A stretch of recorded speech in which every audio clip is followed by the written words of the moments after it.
what about the notion of this, the rise of what we call the revenue marketer, that the folks are actually not only empowered but are held responsible for contributing, sales to the bottom line. Mm-hmm. Where do you sit with that, and how does that work within Diebold? Yeah, I get a little nervous when revenue is tied to a marketer, and the reason is it's sort of, you can bring a horse to water, Mm-hmm. but you can't have them drink. So marketing's ability to influence revenue. I'm a fan of influenced revenue, meaning that sales raises their hand and says, absolutely, that without marketing's contribution in their efforts of these collective tactics, I would not have been able to close this deal.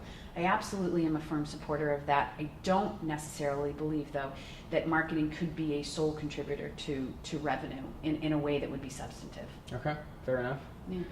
There's good debate around that, right? Yeah. And I love it because I think there are folks that are in your camp that are saying there is high level of influence, we should be held to those metrics, and others that are taking on a quota, which is interesting. And I think this is kind of a new era of how this is all playing out at this point. I agree.